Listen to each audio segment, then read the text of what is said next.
There's a great deal of controversy on the YouTube now because of the banning of David Icke from speaking in Australia, because the government has taken the view that it needs to protect Australians from what they hear, because Australians may be the toughest soldiers in the world, but obviously they're very, very sensitive about what comes into the senses, into the hearing.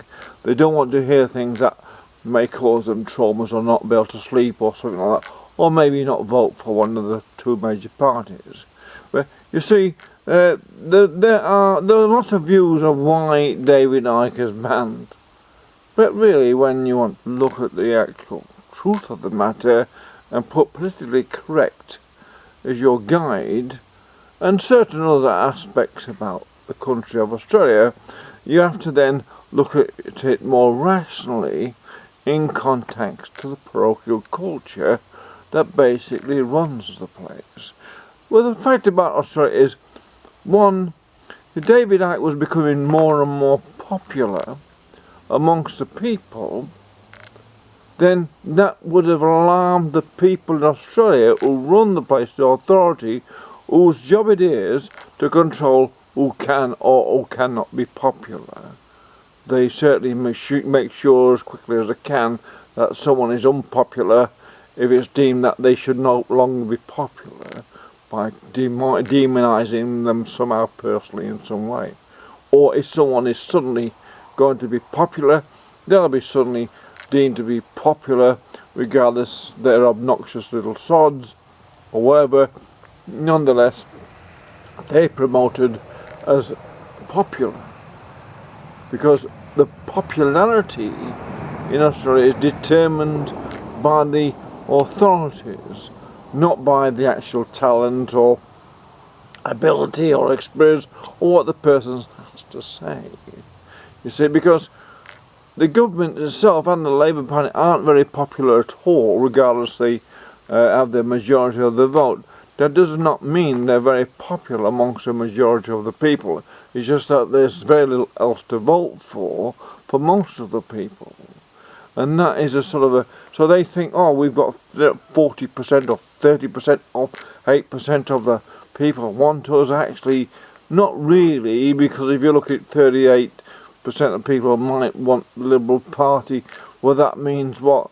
60% of the people, 62% of people don't want the Liberal Party or don't want the Labour Party. So you see, they're a minority now, and a smaller and smaller minority, regardless how they see it and what happens at the election.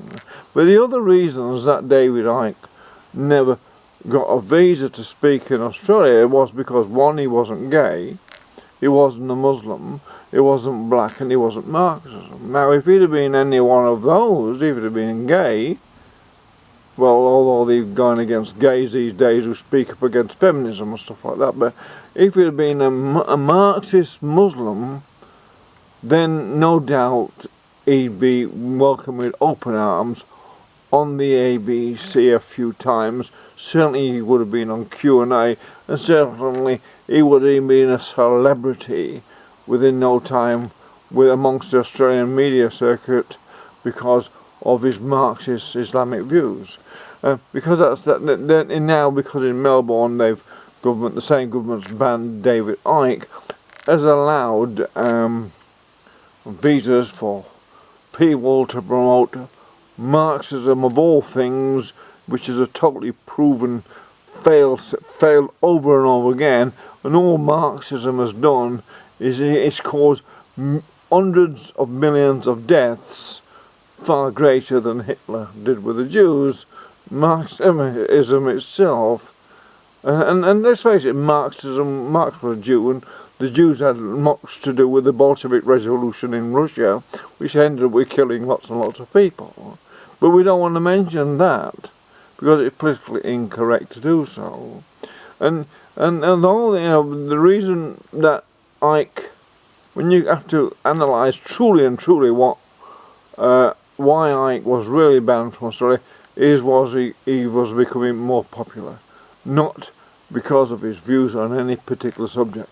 They don't want people to become popular, because if people become popular or saying saying things that are unpopular in the mind of the authorities in this country, they will be soon ostracised or banned, that is within this country, or banned, as David Icke has, from speaking in this country. And it's as simple as that, really. If you're being gay and a Muslim Marxist or black, then it had got in because political correctness says, well, that overrules any views he has on anything, really. And now Australia's inviting back ISIS members who've just recently been involved in-your-face Holocaust, chopping people's heads off and raping and murdering women and all that. They're welcome back into Australia. So it makes you a little bit, it's a bit odd, really, isn't it, really, that they would act in such a way as that just before an election, that the Liberal Party has declared the fact that it's gone drastically to the far left. It's gone from the far right with Tony Abbott to the far left, of the Greens. Did the Greens want David Icke banned? They never said that, no. So, woof, the Liberals have made this quantum leap into the far left of politics, or maybe it's the far right, really, when you all get down to it. It's the far right raising its head again. Hello, sailor. It's all rather funny, isn't it?